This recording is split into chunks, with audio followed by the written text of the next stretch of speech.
So hello everyone, this is I Sharma and welcome back to YouTube channel let's start compete. I hope कि आप सभी लोग बढ़िया हैं और आप सभी लोग जानते हैं कि हम एसएससी सीजीएल का टीयर 1 का जो एग्जाम आपका 2024 का कंडक्ट हुआ था, उसका एग्जाम पेपर को हम एनालाइज कर रहे हैं। और उस पेपर में जो भी आपके मैथ्स के क्वेश्चन हुए थे, हर शिफ्ट के हम मैथ्स के क्वेश्चन यहाँ पर डिस्कस कर रहे हैं।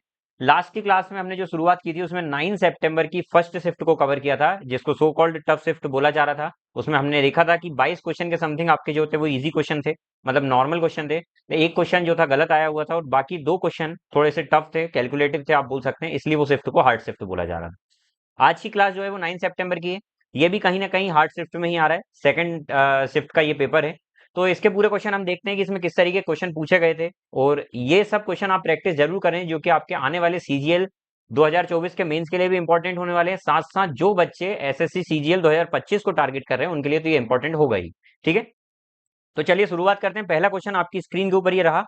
और फर्स्ट क्वेश्चन क्या बोलता है आपको दिख रहा होगा। पहला क्वेश्चन ये बोलता है, what is the value of sec t if tan t is equal to 1/3। मतलब t मतलब यहाँ पर एंगल दिया हुआ है। अच्छा, tan थीटा मतलब क्या होता है? tan थीटा क्या होता है? tan थीटा की वैल्यू यहाँ पर 1/3 दी हुई है और इसका मतलब होता है परपेंडिकुलर अपॉन में बेस होता है। अगर मैं यहाँ पर परपेंडिकुलर बेस दिया है, हाइपोटेनस निकालूंगा तो हाइपोटेनस क्या होता है भैया? परपेंडिकुलर का स्क्वायर प्लस बेस का स्क्वायर का अंडर रूट, यही होता है हाइपोटेनस राइट एंगल ट्राइंगल में। तो यहाँ से हमारा जो हाइपोटेनस आ जाएगा 1 + 9 √10 आ जाएगा। अच्छा, जो हमारा सेक थीटा होता है वो क्या होता है? हमारा जो सेक थीटा होता है वो हाइपोटेनियस अपॉन में बेस होता है। तो हाइपोटेनियस कितना है आपका? √10 जो निकाला अभी, और बेस कितना है आपका? 3। तो √10/3 इसका आंसर है, ये आंसर रहा। तो ये क्या क्वेश्चन टफ था? ये क्वेश्चन नहीं था, ये बिल्कुल नॉर्मल क्वेश्चन था। ठीक है, चलिए सेकंड क्वेश्चन देखते हैं भाई। बिंदु P और S रेखाखंड QR के एक ही ओर से इस प्रकार है कि, देखो सबसे पहले तो रेखाखंड क्या होता है, लाइन सेगमेंट क्या होता है? लाइन सेगमेंट मतलब एक लाइन मान लेते हैं जिसका टुकड़ा है। ठीक है, लाइन सेगमेंट मतलब लाइन का एक पार्ट मान लेते हैं। ठीक है, उसमें बोला गया है कि P और S जो है दो पॉइंट हैं जो कि लाइन सेगमेंट क्यूआर के एक ही साइड है, मतलब इधर साइड मान लेते हैं, दोनों पी और एस पॉइंट इधर है। एक कंडीशन दी हुई है कि पी क्यू आर 90 डिग्री है। अच्छा, मैं मान लेता हूँ लाइन सेगमेंट में ये क्यू पॉइंट है और ये आर है, क्यू आर लाइन सेगमेंट है। अब वो बोल रहा है पी एंगल ऐसा बनेगा पी क्यू आर जो 90 डिग्री होगा, तो पी पॉइंट इधर ही साइड होगा। तो मैंने इसको बिल्कुल स्ट्रेट क्यों बनाया? क्योंकि वो बोल रहा है P Q R angle 90 degree है, तो ये सेटिस्फाई हो गई हमारी कंडीशन।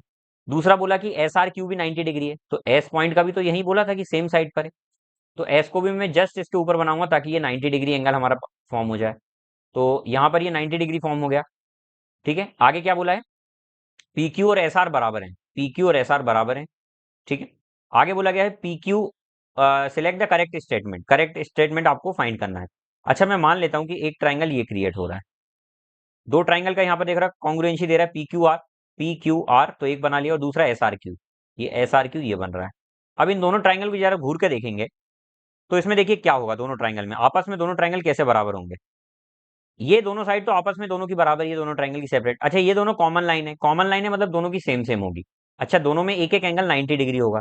अच्छा, एक कॉन्ग्रुएंसी होती है right angle hypotenuse side, RHS, right angle hypotenuse side, मतलब जिसका राइट एंगल बराबर हो। ऑब्वियसली दो राइट एंगल ट्राइंगल है तो राइट एंगल बराबर ही होगा, हाइपोटेनस बराबर हो। लेकिन क्या इस केस में हाइपोटेनस बराबर है क्या? हाइपोटेनस मतलब ये वाली साइड, क्या ये बराबर बोली गई है? दोनों ट्राइंगल में नहीं बोली गई है, मतलब हम इसको नहीं देख सकते हाइपोटेनस को। तो हमारे जो ये ट्राइंगल बन रहे हैं, जो कि सो कॉल्ड एक ये बन रहा है और दूसरा अगर मैं बनाऊंगा तो वो ये बन रहा है, जिसमें ये लाइन इसके बराबर है, ये दोनों कॉमन है तो दोनों भी बराबर हो गए, कॉमन है तब भी। ठीक है, अच्छा ये एंगल दोनों का 90 डिग्री है। तो ये किससे बन रहा है? देखो साइड साइड के बराबर है, ये साइड के बराबर है, एंगल एंगल बराबर है। तो ये साइड एंगल साइड कॉन्ग्रुएंसी से दोनों ट्राइंगल बराबर हो रहे हैं। तो मैं यहाँ पर क्या बोलूंगा कि सर ये साइड एंगल साइड कॉन्ग्रुएंसी से ये दोनों बराबर हो रहे हैं। तो दो ही केस है साइड एंगल साइड कॉन्ग्रुएंसी से, तो पी क्यू आर बराबर होगा किसके? एस आर क्यू के। देखिए अब आपको यहाँ पर दो ऑप्शन दिख रहे हैं, पी क्यू आर तो है ही, यहाँ पर एस आर क्यू है और यहाँ पर एस क्यू आर है। यहाँ पर देखिए भाई, जब पी क्यू ये वाला एंगल लिया 90 डिग्री आर, तो यहाँ पर एस आर क्यू होना चाहिए ना कि एस क्यू आर, क्योंकि इस एंगल की बात नहीं चल रही, बात तो ये 90 डिग्री की चल रही है ना, ये वाला एंगल बराबर है तो मिड में आर आना चाहिए। तो ये वाला ट्राइंगल एस आर क्यू होगा और उधर वाला कौन सा होगा? P Q R. तो पी क्यू आर जो है वो एस आर क्यू के बराबर होगा, पी क्यू आर जो है वो एस आर क्यू के बराबर होगा, तो ये वाला ऑप्शन सही है। तो इसमें कंफ्यूज नहीं होना, बहुत सारे बच्चे ये वाला अभी टिक लगाकर आए होंगे अगर उनको नहीं पता होगा तो इस चीज को माइंड में क्लियर रखिएगा। Got it? चलिए नेक्स्ट क्वेश्चन देखते हैं। ये देखो भाई, सिंप्लीफिकेशन का अच्छा क्वेश्चन आया हुआ है और ये आइडेंटिटी पर बेस्ड है। एक आइडेंटिटी आपने पढ़ी होगी, A cube plus B cube plus C cube minus thrice of A B C is equal to होता है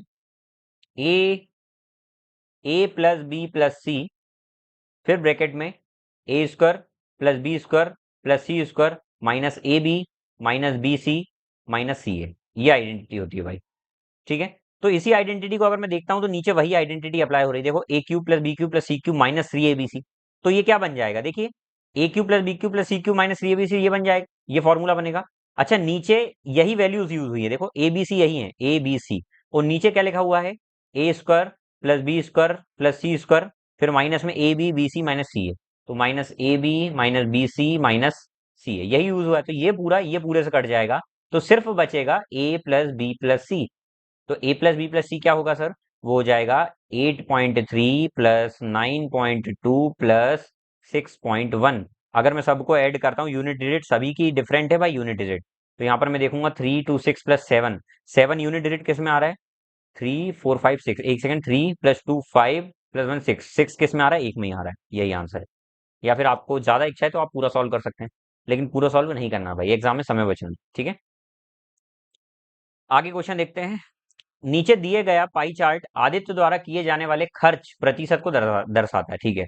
आदित्य का मासिक आय इतनी है, तो वह भोजन पर कितना खर्च करता है, भोजन पर सर 23% कर रहा है, तो 23% कितने का, टोटल मासिक आय का, तो 54,000 मासिक आय उसका 23%, तो 23% रिमूव करके नीचे 100 आ जाएगा और 54,000, इसको सॉल्व करना भैया। अच्छा यूनिट डिजिट सभी में डिफरेंट है क्या, भैया जीरो है, उसके बाद 4 है, तो दो में डिफरेंट है, दो में सेम है, तो हम क्या करेंगे सर, जीरो से तो जीरो, दो जीरो कट गए, 23 जीरो जीरो, 23 फोर का कितना होता है 92 का 2 आ जाएगा, 9 कैरी ओवर आ जाएगा, 23 फाइव का 115 में 10 जोड़ा तो 124, तो 12,420 आंसर आ रहा है आप, गॉट इट। तो ये क्वेश्चन भी ज्यादा इजी नहीं था, तो आपको ये फोर्थ क्वेश्चन मैंने बताया, ये फोर्थ नंबर गलत लिखा है। ये देखिए, Madhav purchase an item for ₹42,000 and sold it at a loss of 20%। Madhav ने एक आइटम खरीदा जिसकी कीमत जो है वो 42,000 रुपए, उसने इसे 20% लॉस पर बेचा।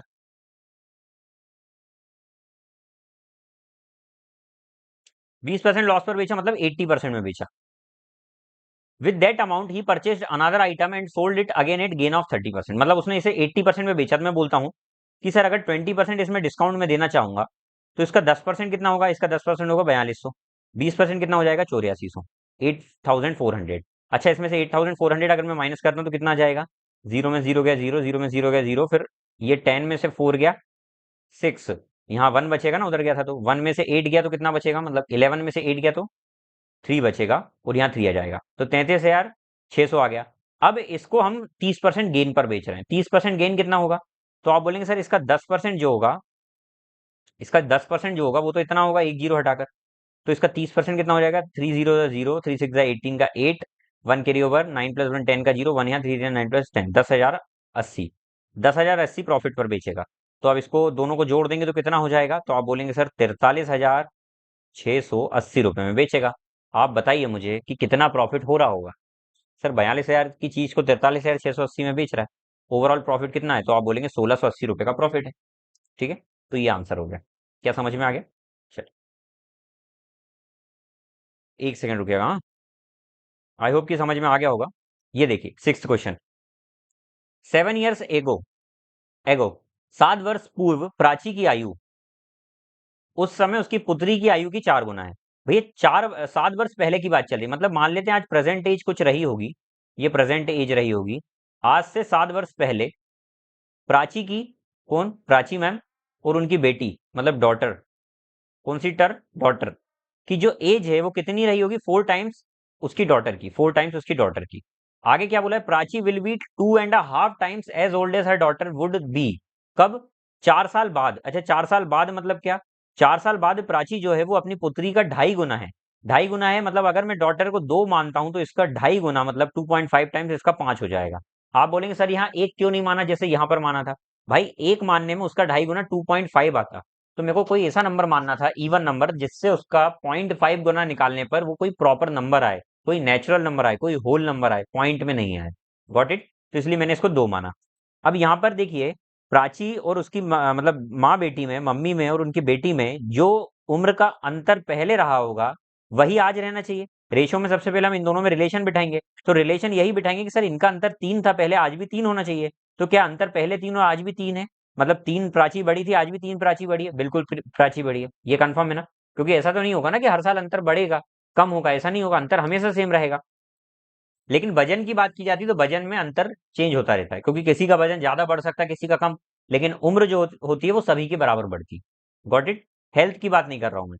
तो यहाँ पर सर 3 का अंतर, यहाँ पर भी 3 का अंतर, यहाँ पर भी, मतलब ये दोनों रेशियो में ऑलरेडी पहले से रिलेशन है, मतलब ये दोनों पहले से ही रिश्ते में है, ठीक है, ज्यादा गलत नहीं जाइए।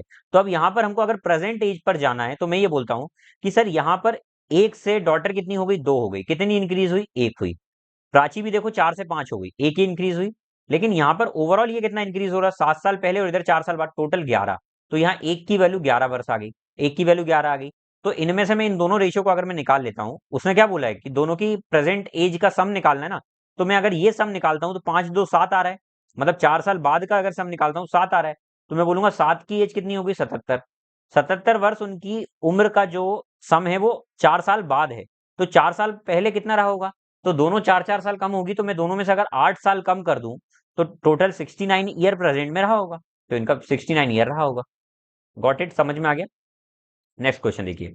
यदि 5,000 रुपए की राशि 3 वर्षों के लिए 15% वार्षिक साढ़े ब्याज की दर पर ली जाती है और 8,000 रुपए की अन्य राशि 4 वर्षों के लिए 12% वार्षिक साढ़े ब्याज पर ली जाती है, तो भुगतान की गई राशि ब्याज का धनात्मक अंतर ज्ञात कीजिए। आपको कुछ नहीं करना है यहाँ पर, आपको एक चीज करना है कि पहले तो 5,000 रुपए लिया इनने और दूसरे ने कितना लिया, 8,000 रुपए लिया, ठीक है। उसके बाद यहाँ रेट परसेंट कितना है, 15%, कितने साल के लिए ये भैया, 3 साल के लिए। और यहाँ कितना है, 18%, 12%, कितने साल के लिए भैया, 4 साल के लिए। तो यहाँ पर कहीं ना कहीं 48% ब्याज लगेगा और यहाँ पर ये कहीं ना कहीं 45% लगेगा। एक बात बताइए, दोनों में से बड़ा कौन आएगा? यहाँ तो एक तो प्रिंसिपल ये छोटा है, साथ साथ उसका रेट परसेंट भी छोटा है। इसका अमाउंट प्रिंसिपल बड़ा है और उसका रेट परसेंट बड़ा है, तो ऑब्वियसली यही बड़ा आएगा। हमको इनका अंतर निकालना है। तो मैं बोलूंगा सर 8,000 का 48% निकाल दो और उसमें से अंतर बता दो 5,000 का 45%, वही हमारा आंसर होगा। तो मैं यहाँ पर सॉल्व किए बिना यूनिट डिजिट से जाता तो ज्यादा बेस्ट रहेगा। तो आप बोलेंगे वो कैसे रहेगा बेस्ट सर, ध्यान से देखिएगा। अगर मैं ये 2% हटाकर 2 जीरो हटा दूं तो चलेगा, परसेंट हटाकर 2 जीरो हटा दूं चलेगा। चलिए, तो 0 5 5 25 आ गया, मल्टीप्लाई कर रहा हूँ, 5 5 25 आ गया। और यहाँ देखते हैं, हाँ यूनिट डिजिट से जाना है ना हमको, तो मैं ये बोल रहा हूँ यूनिट डिजिट से ही जाते हैं। 2 जीरो हटा दिए, अब देखो 5 जीरो ज़ा जीरो, तो यहाँ यूनिट डिजिट जीरो आएगा। और यहाँ देखते हैं 8 जीरो ज़ा जीरो, यहाँ भी यूनिट डिजिट जीरो आएगा। तो यूनिट डिजिट का आंसर में जीरो ही आएगा। एक ही यूनिट डिजिट ऐसा है जिसमें आंसर में जीरो आ रहा है, बस यही आंसर। सॉल्व नहीं करना था, सॉल्व नहीं करना था, कान खोलकर सुन लो, सॉल्व नहीं करना था इस क्वेश्चन। Got it? चलिए, अभी तक कोई क्वेश्चन ऐसा नहीं लगा मुझे कि जो बहुत ज्यादा टफ आया है, जिसको ध्यान देने की जरूरत थी। Got it? मान लीजिए सी एक वृत्त है जिसका केंद्र ओ है। मान लीजिए, आपको मानना ही पड़ेगा, एक सर्कल है जिसका सेंटर ओ है। P B N external point, P कोई एक बाहर पॉइंट है। Let P and P B two tangent to C, C नाम का जो सर्कल है उस पर दो टेंजेंट बने हुए, ऑब्वियस है टेंजेंट इसी प्रकार से बनते हैं नॉर्मली।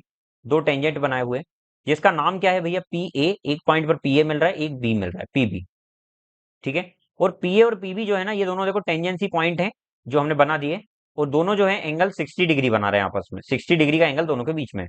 आपसे क्या पूछा है, आपसे पूछा है पीओ ए, पीओ ए मतलब क्या होगा, पी ओ ए, ये बताना है। अब ध्यान से एक कंसेप्ट सुनिएगा, टेंजेंट और रेडियस का एक रिलेशन होता है। क्या होता है, अगर मान लीजिए एक टेंजेंट गई हुई है और ऊपर से रेडियस है, तो रेडियस और टेंजेंट हमेशा 90 डिग्री बनाती है। इसका मतलब सर ये भी 90 डिग्री बना रही होगी। Got it? उसके बाद दो टेंजेंट अगर आपस में और बीच में हमने इसके रेडियस से, मतलब मिड पॉइंट से अगर ये लाइन खींचते हैं, तो ये बाइसेक्टर का काम करती है, मतलब 30 डिग्री में डिवाइड करेगी। तो अब इस ट्राइंगल में पूरे एंगल का सम, हमको पता है कि ट्राइंगल के टोटल एंगल का सम 180 डिग्री होता है। तो अगर ये 90 डिग्री है, ये 30 डिग्री है, तो ये बचा हुआ कितना डिग्री आ जाएगा, 60 डिग्री। तो इसका आंसर कितना होगा, 60 डिग्री। समझ में आ गया? चल, नेक्स्ट क्वेश्चन पे आते हैं। एवरेज टेम्परेचर है किसी सिटी का जिसमें पहले 16 का, जनवरी की बात चल रही, तो जनवरी में पहले 16 दिन में जो टेम्परेचर रहा वो 22 दिन रहा, 22 डिग्री सेल्सियस रहा।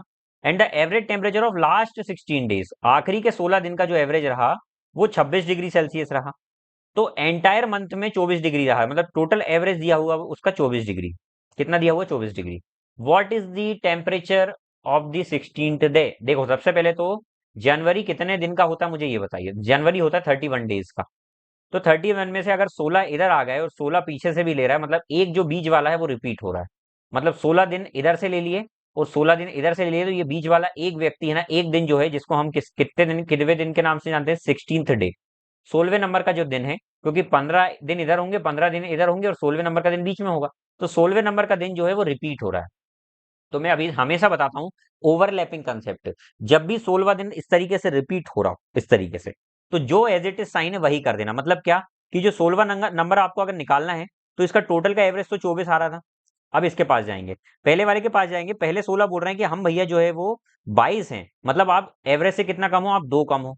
तो हमने बोला आप एवरेज से 2 कम हो। और इसके पास गए कि भैया आप कितना कम हो एवरेज से? तो ये चिल्लाकर बोल रहे हैं कि भैया हम जो है ना, हम एवरेज से 2 ज्यादा हैं, हम एवरेज से 2 ज्यादा हैं। तो हमने बोला तुम दोनों डिसाइड करके बताओ कितने ज्यादा कम हो। तो इनने बोला कि हम दोनों डिसाइड करके बताते हैं, तो हम 0 कम ज्यादा हैं, क्योंकि दोनों का ऐड किया 0 आया। तो 0 कम ज्यादा है, तो जो है एज इट इज वो जोड़ा जाता है यहाँ पर। कब? जब ओवरलैपिंग हो रही हो, जब ओवरलैपिंग हो रही हो। और जब ओवरलैपिंग नहीं हो, मतलब क्या कि अगर 15 दिन इधर बोले और 15 दिन इधर बोले और बीच में एक दिन ओवरलैप नहीं हो रहा है, मतलब स्टार्टिंग के 15 दिन का इतना, आखिरी के 15 दिन का इतना, और बीच में एक 16वां दिन बच रहा है, तो उस केस में ओवरलैपिंग नहीं होती है। तो ओवरलैपिंग जब नहीं होती है, तो ये जो हम यहाँ पर 0 को यहाँ डायरेक्ट ऐड कर रहे हैं ना, उसका अपोजिट साइन लेकर करते हैं। अपोजिट जो साइन होता है उसका अपोजिट लेकर करते हैं।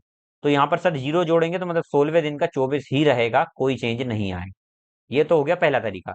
दूसरा तरीका इसका ये हो सकता है सर, कि यहाँ पर सीधा सीधा बोला गया है कि स्टार्टिंग में 16 दिन का एवरेज 22, आखिरी में 16 दिन का एवरेज 26, ठीक है। ओवरऑल जो है वो 24। ओवरऑल 24 मतलब कि टोटल 31 दिन का कितना आ रहा है? 24, ठीक है। तो मैं बोलता हूँ आप क्या करो, 16 × 22 कर लो, फिर यहाँ कर लो 16 × 26। इनको जो भी ऐड करेंगे ना भैया, मान लेते उसका आंसर ए आ रहा है, और यहाँ पर इसका सम निकालेंगे 31 × 24, तो मान लेते हैं उसका आंसर बी आ रहा है। अब हमेशा आंसर यही बड़ा आएगा, क्यों? क्योंकि यहाँ पर एक दिन ज्यादा एक्स्ट्रा आ रहा है, ये 31 दिन का, ये 32 दिन का है। तो आप क्या करेंगे, ये इसका सम जो ए आया हुआ है ना जोड़कर, आप इसमें से बी को माइनस कर देंगे, तो वही आपका आंसर होगा, जो कि आपका 24 डिग्री सेल्सियस ही आएगा। तो आप इसको घर पर एक बार सॉल्व करके जरूर देखें, ठीक है। चलिए नेक्स्ट क्वेश्चन पे जाते हैं। The monthly wages of three mess worker Rahul, Sunil and Vipin of a boys hostel of 3 months are given। यहाँ पर जो बॉयज हॉस्टल है, जिसमें राहुल, सुनील और विपिन लड़के हैं, ये जो वर्कर है, इनका जो क्या दिया हुआ है, मंथली वेजेस है, मंथली खर्चा है, वो आपको इस प्रकार दिया कि राहुल का अक्टूबर में इतना है, नवंबर में इतना, जनवरी में इतना। अब यहाँ पर क्या पूछा है कि नवंबर में, मतलब नवंबर की बात चल रही है, ये नवंबर की। The wages of Sunil, Sunil का जो वेजेस है वो कितना? 10,500, 10,500 is what percent of wages of Rahul. Rahul का कितना परसेंट है? तो भैया राहुल का जिसका है उसको नीचे लिखेंगे, जिससे कंपेयर करना उसको नीचे, जिसको करना है वो ऊपर, जिससे करना है उसको नीचे। परसेंटेज में पूछा तो परसेंट में जाने के 100 का मल्टीप्लाई, 2 0 से 2 0 काट दिए, 5 2 10, 5 3 15, 5 2 10, 5 1 0 0, तो आ गया 2100/23। इसको डिवाइड करते हैं तो 23 9 करेंगे तो पूरा पूरा जाएगा, 23 9 कितना हो जाएगा? 180, और 27 107, 3 बच रहा है तो 30 आ जाएगा। फिर 23 1 तो 91 पॉइंट समथिंग आ रहा है। एक ही ऑप्शन ऐसा जिसमें 91 है, तीनों में नहीं है, तो यही आंसर है, आगे सॉल्व नहीं करना भाई। मैं हर बार बोल रहा हूँ, हर सेट में ये बोल रहा हूँ, एसएससी जीडी की भी प्रैक्टिस कराते टाइम में ये बोल रहा हूँ आपसे कि भाई सॉल्व करते करते ऑप्शन पे एक बार ध्यान जरूर दें। क्यों? क्योंकि ऑप्शन पर ध्यान देने से आपका आंसर पहले ही आ जाता है, क्योंकि ऑप्शन में अगर आपको दिख जाता है कि 3 ऑप्शन अलग हैं, एक ऑप्शन डिफरेंट है, तो आप बिना कुछ सोचे टिक लगा दीजिए। Got it? क्या समझ में आ गया? चलिए अगले प्रश्न पर आते हैं। At present A is thrice old as B. आज की डेट में ए जो है वो 3 गुना है बी से। And C is 5 year elder than B. जो सी है ना, जो सी है ना, वो 5 साल एल्डर है किससे? 5 साल एल्डर है किससे? अच्छा मैं इनको गोले में कर लेता हूँ, क्योंकि एक्चुअल वैल्यू नहीं है। जो सी है ना, वो 5 साल एल्डर है। एल्डर होने का मतलब क्या? बड़ा है। सी अगर 5 साल बड़ा है बी से, तो मतलब बी अगर 1 था तो उससे 5 साल बड़ा है। आप बोलेंगे सर ये गोला क्यों लगाया? क्योंकि ये रेशियो चल रहा है भाई, ये एक्चुअल वैल्यू नहीं है, और ये जो 5 साल है ये एक्चुअल वैल्यू है, इसलिए। और इन सब का जो सम दिया हुआ है वो 75 ईयर दिया हुआ है, इन सब का जो एडिशन दिया हुआ है वो 75 ईयर दिया हुआ है। तो अगर इन सबको मैं ऐड करूंगा तो ऐड करने पर ये कितना आएगा बताइए?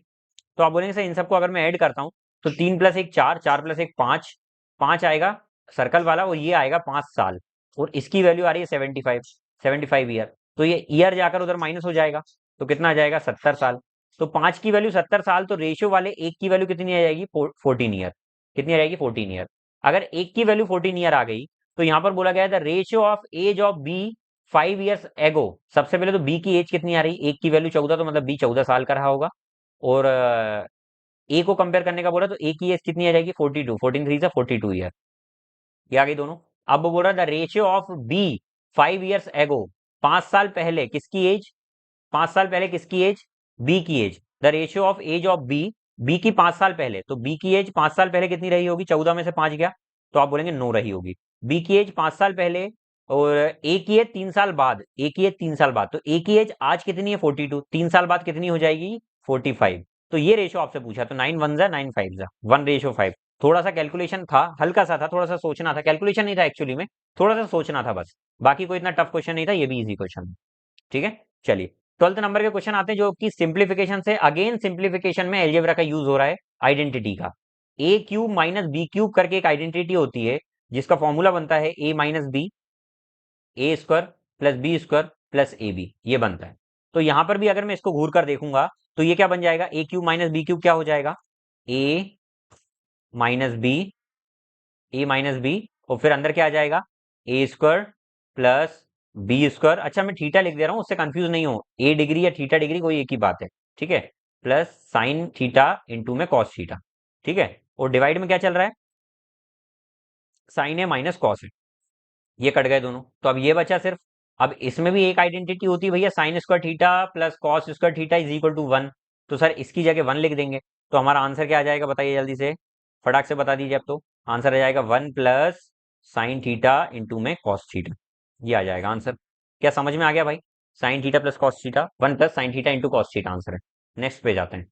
एक समकोण समद्विबाहु त्रिभुज का क्षेत्रफल 50 वर्ग इकाई है।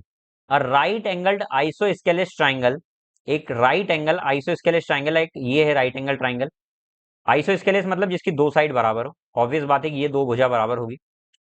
ठीक है, उसकी हाइपोटेन्यूस आपको फाइंड करना है। एरिया इसका 50 दिया हुआ, अच्छा मैंने मान लिया ये भी x सेंटीमीटर, ये भी x सेंटीमीटर, तो इसका एरिया क्या हो जाएगा, हाफ बेस, बेस जो कि x है, इंटू हाइट कितनी है वो भी x है, तो आ जाएगा सर हाफ इंटू में एक्स स्क्वायर, ये एरिया आ रहा है, और उसके हिसाब से कितना एरिया आ रहा है 50। तो सर ये दो उधर जाएगा तो 100, एक second, half base into height, अलग आ रहा है आंसर।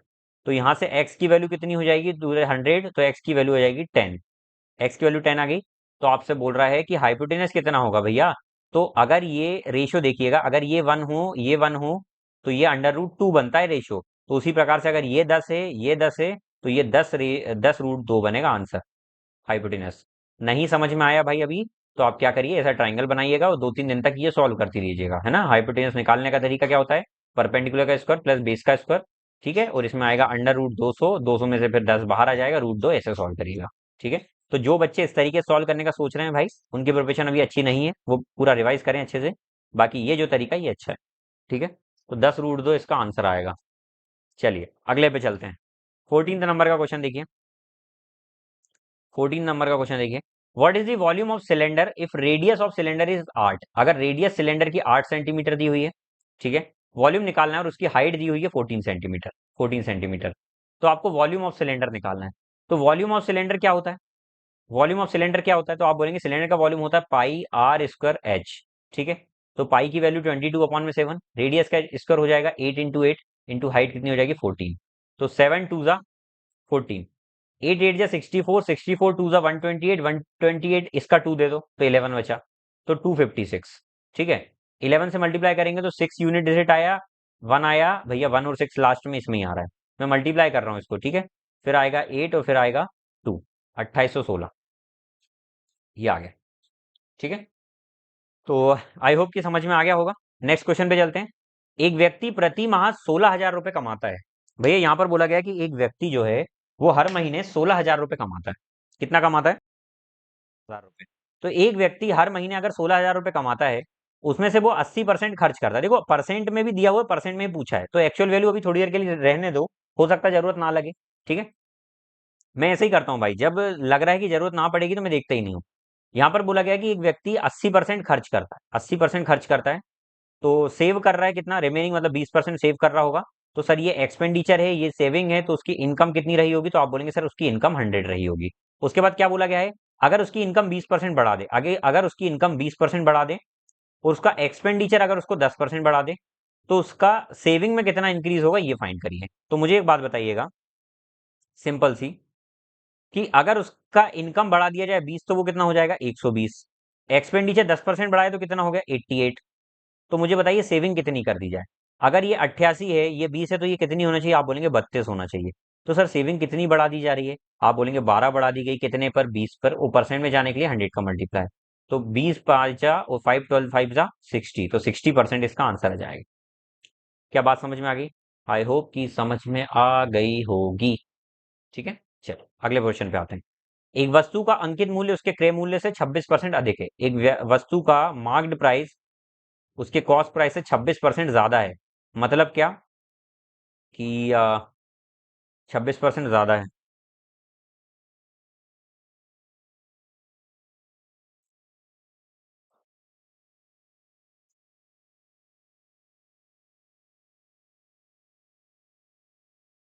यार इस क्वेश्चन को डायरेक्ट कर सकते हैं। वो बोल रहा है कि 26% ज्यादा है कॉस्ट प्राइस से, फिर 32% का डिस्काउंट दिया गया। तो इसको सक्सेसिव परसेंट से करते ना।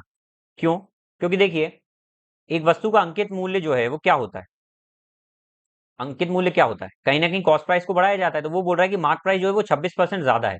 तो मतलब कॉस्ट प्राइस को 26% बढ़ाकर 26% बढ़ाकर मार्क्ड प्राइस पर आ गए होंगे। ठीक है, अब उस पर डिस्काउंट दिया जा रहा है, अब उस पर अगेन डिस्काउंट दिया जा रहा है 32% का, 32% का। तो मुझे बताइए एक बार सीपी को बढ़ाकर एमपी बनाए और फिर एमपी को कम किया, तो सक्सेसिव ही तो लग रहा है। तो सक्सेसिव का फॉर्मूला हम एक्स प्लस माइनस वाई वाला आपने पढ़ा हुआ है ना, X plus minus Y plus minus X Y अपन में 100। प्लस माइनस डिपेंड करते हैं कि वो इंक्रीज हो रहा है या डिक्रीज हो रहा है। अगर बढ़ाने की बोल रहा है तो प्लस, घटाने की तो माइनस। यहाँ पर बोल रहा है 26% इंक्रीज, तो मैं एक्स मान लेता हूँ प्लस का 26, वाई है माइनस का 32, माइनस का 32। तो आंसर ऑब्वियस है कि सर लॉस ही हो रहा है, तो लॉस तो खुद नहीं बोला हुआ है। अच्छा यहाँ पर भी माइनस आ जाएगा, प्लस माइनस तो कितना हो जाएगा 26 इंटू में 32 अपॉन में 100। अच्छा ये जाएगा तो कितना आ जाएगा माइनस का 6, और यहाँ माइनस चल रहा है। 32 6 सा कितना होता है, एक सेकंड, 26 2 सा कितना होता है 52 का 2, 5 कैरी ओवर। 26 3 सा कितना हो जाएगा 78, और 5 कितना हो जाएगा 83। तो ये हो जाएगा 8.32। इन दोनों को ऐड करेंगे तो कितना हो जाएगा माइनस का 14.32, माइनस का 14.32%, ये आंसर आ जाएगा। तो यही हमारा आंसर है। ठीक, चलिए अगले क्वेश्चन पे आते हैं। वरुण और संदीप ने एक कार रेस के लिए एक बिंदु से ही एक ही दिशा में और एक ही समय पर इतनी लंबाई वृत्ताकार ट्रैक पर इतने इतने, भैया ये सर्कल वाला रेस वाला क्वेश्चन आ गया जो कल भी आया हुआ था, कल भी सेम ऐसा ही क्वेश्चन था। 1635 मीटर की डिस्टेंस है भैया। ठीक है, दोनों भागना स्टार्ट करते हैं सर्कुलर ट्रैक पर। ठीक है, जिसमें एक की स्पीड है 90 किलोमीटर पर आवर और दूसरे की स्पीड है 108 किलोमीटर पर आवर, और दोनों ही सेम डायरेक्शन में जा रहे हैं। तो सेम डायरेक्शन में जाएंगे तो रिलेटिव स्पीड काम करेगी, और रिलेटिव स्पीड इनका डिफरेंस होगी, तो उसका डिफरेंस कितना आ जाएगा 108 किलोमीटर पर आवर आ जाएगा। अच्छा इसको मैं सेकंड में ले जाऊंगा तो कोई दिक्कत है, तो आप बोलेंगे सर 108 को 5/18 का मल्टीप्लाई करके 18 6 जा, तो 6 5 30, तो 30 मीटर पर सेकंड इसकी स्पीड आ गई। ठीक है, तो मुझे बताइए कि कितने टाइम बाद ये मिल जाएंगे, after how much time they meet again for the first time, ये पहली बार कब मिलेंगे। तो मुझे बताइए इनके मिलने के लिए इनका मोटिव क्या होना चाहिए कि सर 1635 मीटर की डिस्टेंस 30 की स्पीड से अगर ये कवर करते हैं तो ये सेकंड में मिलेंगे, लेकिन उसने क्या बोला है इन सेकंड, बिल्कुल सही बोला है। तो सीधी सी बात है, हम इसको काट देते हैं। एक सेकंड, ये कट तो रहा है लेकिन मुझे यहाँ पर एक चीज दिख रही है, आई डोंट नो आपको दिख रही है या नहीं। करते हैं सॉल्व। देखिए 3 5 15, 3 4 12, 3 5 15, आंसर पॉइंट में क्यों आ रहा है मुझे ये समझ नहीं आ रहा है।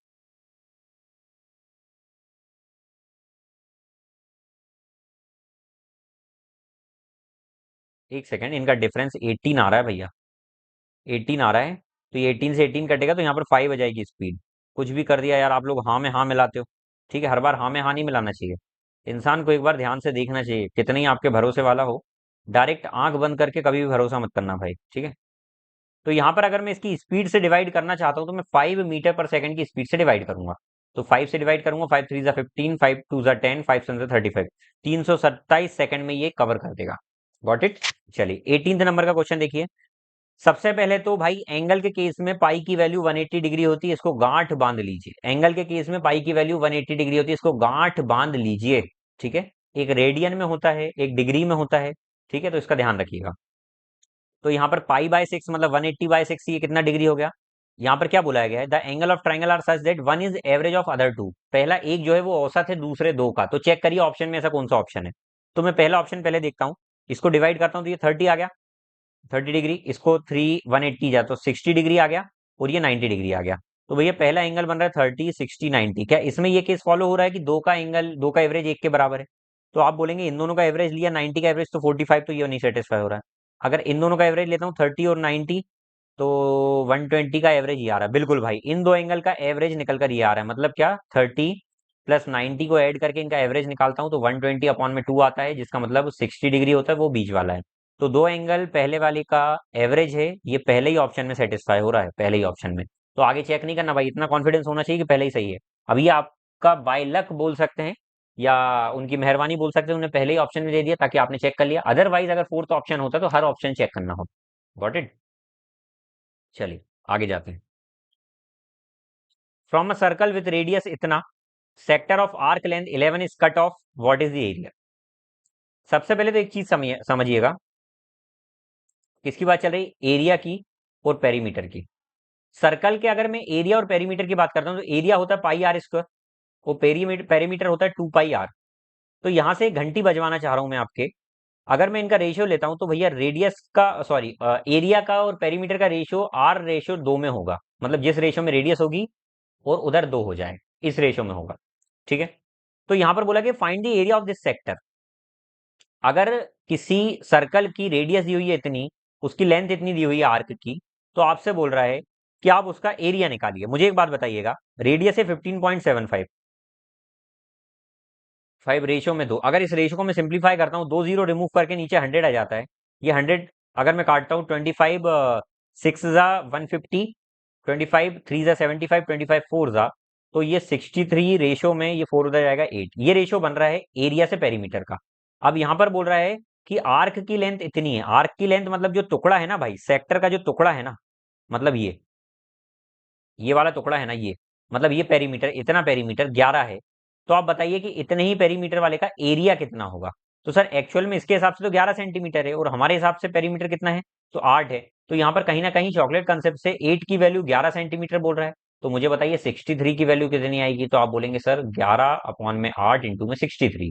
तो कितना हो जाएगा, 3 9 6 मल्टीप्लाई करके अपॉन में 8, 8 8 जा 64, 5 इधर कैरी ओवर, 8 सभी में आ रहा भाई। 8 6 जा 48, 86 सभी में आ रहा है। 48 का तो बचा 5, पॉइंट लगाकर 10, 8 6 जा 48, 86.6 भैया यही ऑप्शन है, यही आंसर है, 86.6। Got it. तो भैया 86.6 आपका ये वाला आंसर आ गया, यही हमारा आंसर है, यही हमारा आंसर। Got it. चलिए आगे चलते हैं। What is the ratio of total surface enrolled in institution B in 2019, 20 and 22 to the total student enrolled in institution A 2018, 20 and 21। यहाँ पर आपको टोटल स्टूडेंट का रेशियो बताना है, ए और बी का। क्या बोला गया है कि what is the ratio of total student enrolled. Enrolled student कौन से हैं भाई, एनरोल्ड स्टूडेंट, एक सेकंड, किस में बोल रहा है, बी में। तो बी में एनरोल्ड स्टूडेंट कहाँ कहाँ, 19 20 और 22 में, 19 20 और 22 में, 19 20 और 22 में। तो कितने हैं भैया, 350, 350, 700 और 25 एक्स्ट्रा, 725, और ये 925, तो टोटल 925 है। इसका रेशियो किसके साथ बताना है, इंस्टीट्यूशन ए में एनरोल्ड है 18 20 21 में, 18 20 और 21 में। तो कितना हो रहा है, 150 और 250 कितना हो जाएगा, 400 और 300 700 हो जाएगा। चलिए काट देते हैं। 25 के टेबल में इसको काटूंगा तो 37 टाइम्स में जाएगा, और 25 के टेबल में इसको काटूंगा तो 28 टाइम्स में जाएगा। 37 और 28 इसका रेशियो, यही आंसर है। Got it. चलिए अगले क्वेश्चन पे आते हैं। The given chart shows the production of different type of car in the year 2021। ठीक है, study the given chart and answer the questions that follows. आपको बोला गया है if total production in 2021 was 2 crore. ठीक है, 2 करोड़ या 20 करोड़ है, वन टेंस 100,000 10,000 लाख 10 लाख करोड़, 2 करोड़। ठीक है, what will be the central angle of sector representing the type D. Type D मतलब क्या सर, ये कितना सेंट्रल एंगल बना रहा है सर, 20% बना रहा है। 20% का मतलब सर पूरा तो होता है 360 डिग्री, तो 360 डिग्री का 20% निकालूंगा, कितना आ जाएगा? तो वो आ जाएगा 72 डिग्री, 72 डिग्री। ये आंसर है। आप बोलेंगे सर डायरेक्ट कैसे करा, आपको याद था क्या? नहीं भैया, 10% मतलब एक जीरो रिमूव कर दूंगा तो 10% 36 हो गया। 20% उसका 2 गुना हो जाएगा तो कितना हो जाएगा? 72। Got it. चलिए आगे चलते हैं। X varies inversely as Y. Inversely proportional का मतलब क्या होता है भाई? हमेशा से बताया हूं कि एक्स का रेशियो अगर ए से बी बन रहा है तो वाई का रेशियो बी से ए बनेगा। ये इनवर्सली रिलेशन होता है। तो यहां पर बोला गया है कि एक्स जो है वो 2 है और वाई जो है वो 6 है। बाद में बोल रहा है अगर एक्स 3 है तो वाई कितना होगा? एक्स अगर 2 से 3 बोल रहा है करने का तो वाई कितना होगा? तो सर ये 2 से 3 है एक्स। तो मुझे एक बात बहुत ध्यान से बताइएगा, अभी हम पढ़ के आए हुए हैं कि एक्स का रेशियो अगर ये बन रहा है, लाइक यहाँ पर बन रहा है 2 से 3, ये 2 से 3, तो यहाँ पे वाई का रेशियो बनेगा 3 से 2। बनेगा या नहीं? तो ये बनेगा 3 से 2। तो पहले अगर 3 की वैल्यू 6 है तो 2 की वैल्यू 4 रहेगी। ये आंसर है। Got it. अगर ये डायरेक्टली प्रोपोर्शनल बोलता, इनवर्सली का ये डायरेक्टली प्रोपोर्शनल बोलता, तो हम क्या बोलते? या वेरीज बोलता, इनवर्सली नहीं बोलता, वेरियस बोलता, मतलब डायरेक्टली प्रोपोर्शनल बोलता, तो हम क्या बोलते? हम यहाँ पर बोलते कि सर डायरेक्टली अगर बराबर है तो 2:3 में ये भी आता, तब ऐसा बोलते। लेकिन इस केस में अपोजिट था, इसलिए हमारा आंसर 4 आएगा। Got it. चलिए अगले जाते हैं। Without doing actual division find the remainder of this by divided by 9। भैया 9 का विभाजिता का नियम होता है कि यदि किसी भी नंबर के डिजिट का सम 9 से डिवाइड होता है तो वो पूरा नंबर 9 से डिवाइड होगा। तो डिजिट का सम देखते हैं भैया। डिजिट का सम करेंगे तो 9 तो पूरा कट रहा है, फिर 5 और 4 मिलाकर 9 ये भी कट रहा है, फिर 7 और 2 मिलाकर 9 ये भी कट रहा है, बचा 3। तो सर 8 और 2 10 और 3 13, टोटल 13 है। 13 का फिर मैंने डिजिट का सम किया तो 4 आ गया। तो 4 आखिरी में बच रहा है, 4 नहीं कटेगा। तो जो नहीं कटेगा वही क्या है? रिमाइंडर है। वही रिमाइंडर है। आप बोलेंगे सर 13 आ रहा था नहीं कटने वाला, 13 को भी सिंगल डिजिट में कन्वर्ट करो ना बाबा, क्योंकि 9 का रूल ही होता है कि आपको सिंगल डिजिट में कन्वर्ट करना है। या आप डायरेक्ट डिवाइड करके भी देख लो, 9 को जब 13 से डिवाइड करोगे तो रिमाइंडर 4 ही आ रहा है। या तो ये केस कर ले, नहीं तो यूनिट डिजिट का कंसेप्ट आपको याद करिएगा। डिजिटल सम में मैंने आपको पढ़ाया हुआ है, जिसमें आपको ये बताया हुआ है कि 9 हर 9 के बाद रिपीट हो रहा है, तो वो यूनिट डिजिट और डिजिटल सम में एक रिलेशन होता है। उसी रिलेशन के बेस पर हमने डायरेक्ट इसको जोड़कर हम लिख देते हैं। ठीक है। सिंप्लीफाई। 7 7 49, तो 21 माइनस में 0.7 आ गया। अच्छा इन दोनों को मल्टीप्लाई करना है तो 39 2 78, 78 2 156, तो आ जाएगा प्लस में 156, लेकिन दो के पहले पॉइंट मतलब 1.56, प्लस में 0.9। अच्छा इसमें से ये माइनस पहले ही कर देते हैं तो कितना बचेगा? 21 प्लस में 0.2 प्लस में 1.56। तो सर ये ऐड करेंगे तो 6 7 पॉइंट, भैया एक में ही आ रहा 76 लास्ट में, 22 एक में ही आ रहा था तो वही देखकर लगा देते टिक, या फिर 6 देखकर यूनिट डिजिट लगा देते, बाकी आपको सॉल्व भी नहीं करना था भाई। इसलिए बोलता हूँ कि अभी भी ध्यान रखो भाई ऑप्शन का।